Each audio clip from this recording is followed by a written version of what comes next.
Bismillahirrahmanirrahim. Assalamualaikum warahmatullahi wabarakatuh. Adik-adik semua, gimana kabarnya? Semoga dimanapun kita berada tetap sehat dan selalu dalam perlindungan Allah Subhanahu wa Ta'ala. Amin amin ya rabbal alamin. Alhamdulillah, pada kesempatan kali ini akhirnya kita bisa ketemu dalam momen yang berbeda melalui daring atau online, akan tetapi tetap kita bisa belajar bersama. Dan dimanapun kalian berada, saya mohon untuk tetap fokus belajar. Wabil khusus kondisi kita yang saat ini diminta untuk apa? Untuk berjuang dengan cara apa? Di rumah aja belajar atau melakukan kegiatan manfaat yang lain, tapi kita mulai dari rumah, tidak keluar atau tidak kemana-mana kecuali dalam keadaan yang sangat darurat atau dibutuhkan sekali.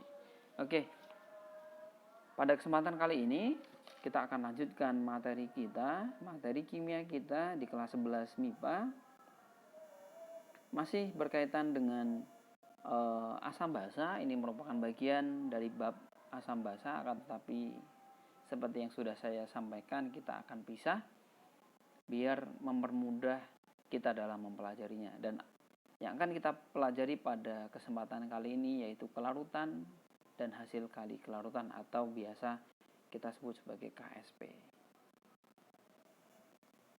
Nah, apa lingkup materi yang akan kita bahas pada kesempatan kali ini?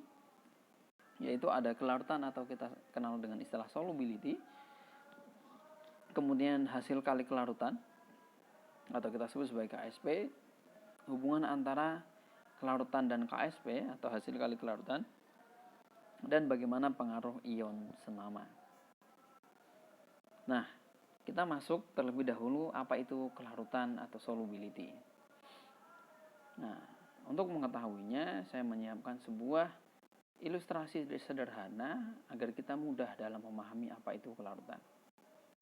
Nah, di sini saya mempunyai sebuah gelas yang berisi air. Gelas yang berisi air itu kemudian dimasukkan kristal NaCl atau garam natrium klorida dalam bentuk padatan, dimasukkan secara perlahan. Nah, kristal NaCl yang dimasukkan akan larut di dalam air sampai kondisi larutan dari garam NaCl di dalam gelas itu menjadi jenuh. Apa itu? Yaitu momen atau kondisi ketika penambahan kristal NaCl berikutnya itu akan menyebabkan sebuah endapan. Jadi jenuh artinya sudah tidak muat lagi atau sudah tidak mampu lagi kristal NaCl itu melarut dalam sebuah pelarut atau dalam sejumlah air dalam hal ini. Nah, maka dalam kondisi yang sudah jenuh, ketika ditambahkan kristal NaCl berikutnya, maka kristal NaCl yang ditambahkan itu tidak akan larut lagi dan mengendap atau utuh dalam bentuk kristal yang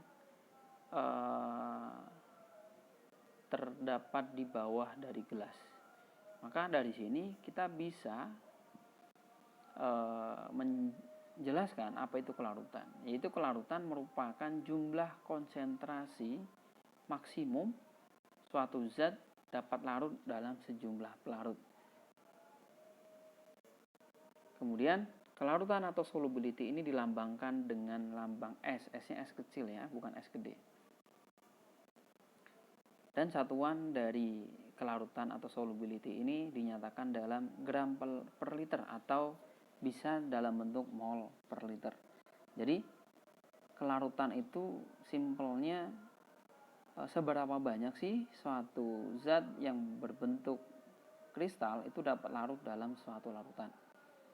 Jadi maksimumnya satu zat dapat larut dalam sejumlah larutan atau sejumlah pelarut. Nah, setiap zat padat itu mempunyai tingkat kelarutan yang berbeda-beda. Tadi saya contohkan NaCl. Nah, itu mudah larut di dalam air. Sedangkan kapur atau contohnya CaCO3, kalsium karbonat, itu sukar sekali larut di dalam air. Kenapa demikian? Ada beberapa faktor yang mempengaruhi kelarutan suatu zat di dalam sebuah pelarut. Apa itu faktor-faktornya? Yang pertama yaitu jenis pelarut. Jenis pelarut yang dimaksud adalah dua jenis pelarut yang berbeda kepolarannya. Di kelas 10 kita sudah membahas tentang apa itu polar dan apa itu nonpolar.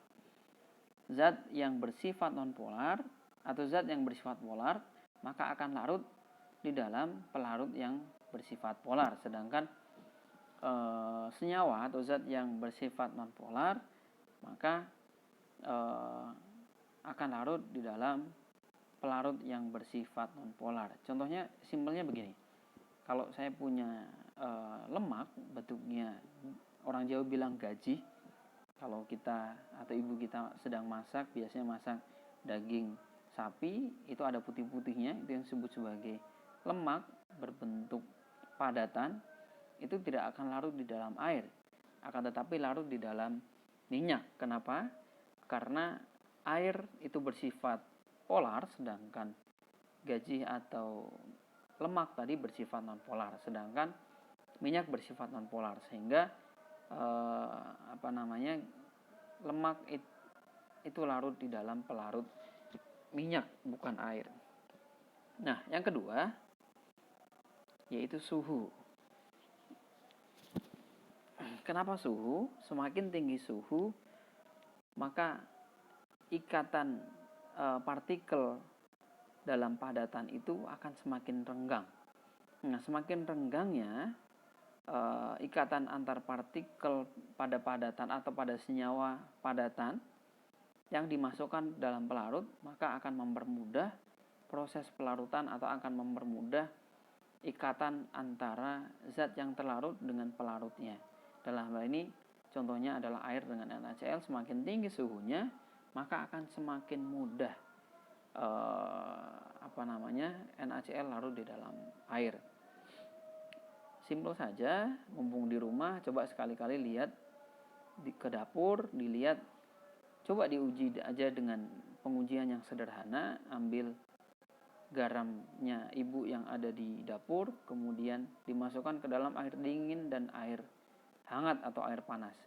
Silakan dilihat, pasti akan lebih cepat larut di dalam air yang panas atau yang suhunya tinggi.